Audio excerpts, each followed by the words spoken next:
Salut tout le monde! C'est très drôle parce que j'ai fait une vidéo puis j'étais super contente, mais je l'ai effacée. Fait que je recommence. J'espère que vous allez bien.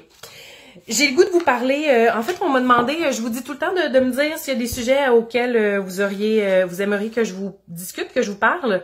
On m'avait demandé de parler des plantes comestibles.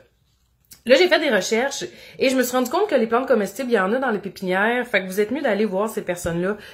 Tu sais, de ce que je connais, là, il y a les pensées, il y a les capucines, qui sont des plantes comestibles, qui sont des annuelles, je crois, et que vous pouvez acheter, que vous pouvez manger, puis qui sont super bonnes. Mais sinon, je me suis dit que ce qu'on peut parler, ce qui se trouve sur notre terrain, ça, je peux vous en parler. Et je vais vous parler particulièrement des pissenlits. Parce que des pissenlits, là, moi, je regarde dehors, là, puis je vois bien des pissenlits, hein? Donc, les pissenlits, on peut s'en servir, puis en fait, c'est maintenant, là, qui sont les meilleurs, parce que tout se mange. Autant de la racine, aux feuilles et aux fleurs. Là, moi, j'ai goûté les feuilles, et plus la feuille est grande et plus elle est amère, très, très amère. Moi, j'ai pas vraiment aimé ça.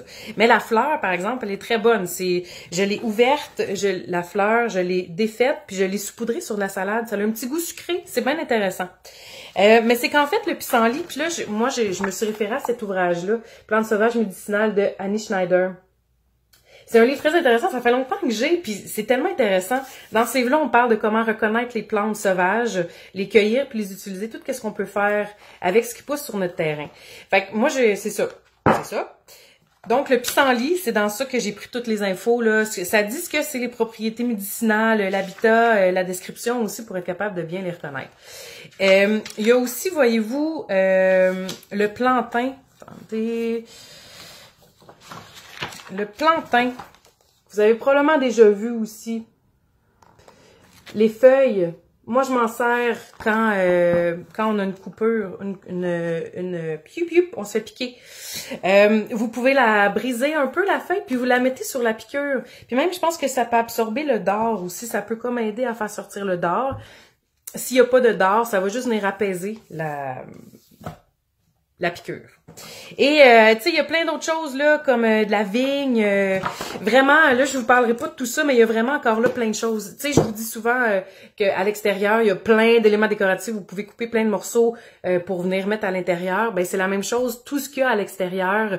Je pense aux émérocales. Les fleurs d'émérocales, là, j'ai pas d'image, mais on en voit souvent, là, ça a des fleurs oranges, un petit peu comme un lys.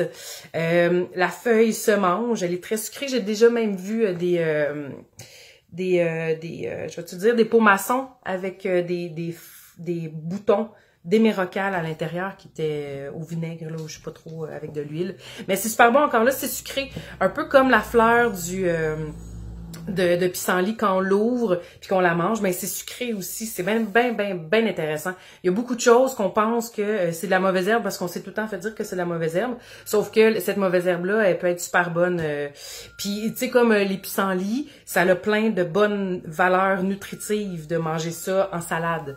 Mais là, c'est ça, il faut aimer maintenant le goût. Mais sortez, puis allez vous acheter des livres qui vont vous parler des plantes sauvages, tout ce qu'on peut trouver. Puis là, c'est au printemps aussi, là, quand tout pousse. Tu sais, je pense aussi à la fougère, les frondes, les crosses de violon, là, les têtes de violon. Il y a une variété de fougères. Il faut trouver la bonne parce qu'il y a d'autres variétés de fougères qui sont nocives, là. Elles sont vraiment pas bonnes pour la santé. Mais si on prend la bonne variété de fougères, ben on a tu sais, les crosses là au printemps, là, les petits trucs de fougères, là, les têtes de violon, c'est ça. Ben, c'est les fougères, mais il faut juste trouver la bonne variété. Puis j'ai déjà même vu aussi qu'il y avait des ateliers, là. Je sais que ça se fait pour des champignons, aller cueillir des champignons dans le bois. C'est bien intéressant parce qu'on a tout est là. La nature, encore là, est impressionnante et elle fait tout pour nous. Alors, voilà, j'ai un peu juste... surfer sur le sujet, mais renseignez-vous, c'est super intéressant. Puis surtout, ben, c'est très instructif et nutritif. Donc, bonne journée!